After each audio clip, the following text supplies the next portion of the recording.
एक ऐसा देश जहां सबसे ज्यादा बोलचाल के लिए प्रयोग किए जाने वाली लैंग्वेज है तो वह हिंदी। एक ऐसा देश जहां सबसे ज्यादा हिंदी में ही काम होता है और तो और बॉलीवुड, पॉलिटिशियंस, यहाँ तक कि म्यूजिक इंडस्ट्री ये भी हिंदी के बिना नहीं चल सकती। लेकिन ऐसा क्या है जो कि भारत में सबसे ज्यादा फेल होने वाले बच्चे हिंदी में ही हैं।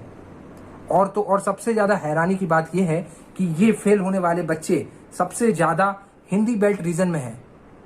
अब इस बात पे आपको हैरानी होगी कि अभी उत्तर प्रदेश में एग्जामिनेशंस हुए बच्चों के, जिसमें लगभग 29 लाख बच्चे बैठे और उतने बच्चों में से 8 लाख बच्चे हिंदी में फेल हुए हैं।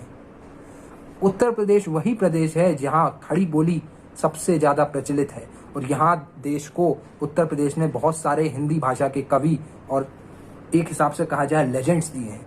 एक टाइम था जब हरिवंश राय बच्चन, महादेवी वर्मा, तुलसीदास, सूरदास ये सब हिंदी भाषा में कुछ न कुछ अपनी रचनाएं लेकर के आते थे और इनको पूरा देश जानता है। लेकिन अभी क्या हो रहा है जिसकी वजह से उत्तर प्रदेश में बच्चे फेल हो रहे हैं। अब इसी बात में अगर डिटेल में जाएं तो इसमें बहुत सारे रीजंस मिले हैं और वीडियो के एंड तक मैं आपको इसमें रीजंस और सॉल्यूशंस क्या होने वाले हैं ये भी बताऊंगा। तो इसका पहला रीजन ये है कि बच्चे जो है इंग्लिश का यूज करते हैं। इंग्लिश एक ऐसी लैंग्वेज है जिसे आप व्हाट्सएप चैट्स में यूज करते होंगे। ये लैंग्वेज किसी रूप से सार्थक नहीं है क्योंकि ना इसमें हम हिंदी यूज करते हैं ना हम इंग्लिश यूज करते हैं, लेकिन ये हमारे एक बोलचाल का हिस्सा है। तो यहाँ उत्तर प्रदेश में जो पेपर हुए उसमें यही बात सामने आई कि बच्चे इंग्लिश वर्ड्स को हिंदी में लिख रहे हैं, देवनागरी लिपि में लिख रहे हैं। जैसे मैं बता दूं उदाहरण के लिए, जैसे उन्होंने लिखा था हार्ड, टाइम, ये सब जो है हिंदी का वर्ड नहीं है, इंग्लिश का वर्ड है, लेकिन उन्होंने ये देवनागरी लिपि में लिखा है। दूसरा रीजन ये है कि बच्चों के जो है उच्चारण सही नहीं था, साथ ही साथ वो जो लिख रहे थे उसमें गलतियां बहुत थी, जिस वजह से उनके मार्क्स कटे हैं।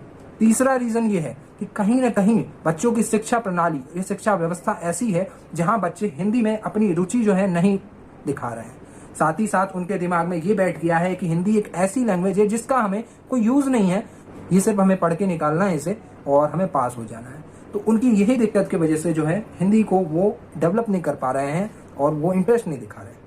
चौथी चीज ये है कि कहीं ना कहीं इसमें टीचर्स की भी कमी है, क्योंकि आप जानते होंगे हमारे घर में ही लोग हैं, हमारे पेरेंट्स हैं, वो अभी भी हिंदी भाषा का हमसे ज्यादा ज्ञान रखते हैं और ऐसे भी कुछ वर्ड्स हैं जो हम नहीं जानते हैं, वो हमारे पेरेंट्स जो है पढ़ के बता देते हैं। अभी अगर पूछा जाए नॉर्मली किसी भी बच्चे से तो उसको किसी भी हिंदी लेखक का नाम नहीं पता होगा, जबकि हमारे पेरेंट्स हैं उनको एक एक हिंदी कविताओं के छंद सब पता है। तो ऐसा कैसे संभव है? क्योंकि उस टाइम में जो है उन्होंने उसको ऐसे अध्ययन किया है, उस टाइम के टीचर्स ऐसे थे जिससे उनके दिमाग में वो छाप छूट गई है और उसको उन्होंने एक कल्चर से लिंक करके याद किया है। ना कि आपको बताऊं कि क्या होगा अगर हम हिंदी का यूज नहीं करेंगे और अगर हमारे यूथ को हिंदी नहीं आएगी। दोस्तों, जैसे कि आपको पता होगा चाइना एक ऐसी कंट्री है जो कि अपना जो है कुछ ना कुछ कल्चर दूसरों पे इम्पोज करती है और पूरे वर्ल्ड में कुछ ना कुछ गड़बड़ी कर ही रही है। तो जैसे साउथ अफ्रीका, नेपाल, यहाँ पे चाइना ने अपने जो है लैंग्वेज को सबसे ज्यादा प्रमोट किया है और तो और नेपाल में उसने फ्री टीचर्स देने की बात कही है। मतलब आप जो है हमारी चाइनीज लैंग्वेज बच्चों को पढ़ाएं और हम जो है आपको वो पढ़ाने के लिए टीचर्स की जो है फैसिलिटी प्रोवाइड कराएंगे। तो आप देखिए एक कंट्री दूसरे कंट्री में अपनी लैंग्वेज को प्रमोट करने के लिए इतने ज्यादा खर्चा क्यों कर रही है? रीजन है कि उसका प्रॉफिट है, क्योंकि जैसे ही हमारा जो है लैंग्वेज इंट्रोड्यूस होगा हमारा कल्चर भी इंट्रोड्यूस होगा। तो कोई भी कंट्री के डेवलपमेंट में उसकी लैंग्वेज का सबसे ज्यादा हाथ है। तो ये भी एक रीजन है जिससे कि हमें हिंदी प्रमोट करनी चाहिए। तो दोस्तों, ये बात और है कि बच्चों को जो है आजकल इस चीज का बोध नहीं है। अब मैं आपको इसका सॉल्यूशन बताऊंगा। सॉल्यूशन ये है कि हमें जो है ये बिल्कुल छोड़ देना चाहिए कि हिंदी एक पढ़ाई का हिस्सा है। हमें ये देखना चाहिए हिंदी सिर्फ एक भाषा है जो कि हमें किसी न किसी रूप में उत्थान के काम में लगानी चाहिए, क्योंकि जब तक भाषा किसी न किसी उपयोग में नहीं आएगी तब तक उस भाषा का महत्व नहीं होगा। दूसरी चीज, भाषा को जो है हमें ऐसे पढ़ना होगा जो कि हम उसको एक पाठ्यक्रम का हिस्सा नहीं, हमारे एक कल्चर और हमारे एक हिस्ट्री का हिस्सा माने, क्योंकि जब तक ये हमारे में भाव उत्पन्न नहीं होंगे तब तक हम किसी भी भाषा के प्रति अपनापन या लगाव नहीं रख सकते हैं। तीसरी चीज, जैसे ही आप हिंदी भाषा को पढ़ रहे हैं तो आप उसको जो है उच्चारण से लेकर के लिखने में सारी चीज परफेक्ट करें। इंग्लिश का यूज कम से कम करें। जैसा कि आपको पता ही होगा ज्यादातर आप फॉर्मल वर्क जो है इंग्लिश में करते, ज्यादातर आप इंग्लिश में ही बातचीत कर रहे हैं। आजकल सिटीज़ में देखा जाए, इवन फेसबुक पे देखा जाए, अगर कोई हिंदी में लिख देता है तो लोगों को ये लगता है कि यार हिंदी में लिख रहा है मतलब ये थोड़ा हीन भावना आ जाती है, जबकि ऐसा आपके मन में बिल्कुल नहीं होना चाहिए। आप ये देखिए कि जो हिंदी में कुछ लिख रहे हैं तो हमें इंग्लिश में भी लिखना चाहिए।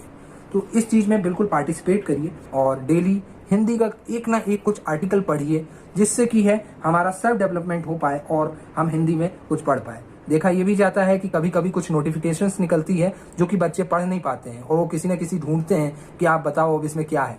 जैसे बहुत बच्चों को यही नहीं पता है कि इंजीनियरिंग को हिंदी में क्या कहते हैं, बहुत को वर्णमाला नहीं पता है कि वर्णमाला बोले तो अल्फ़ाबेट होता है।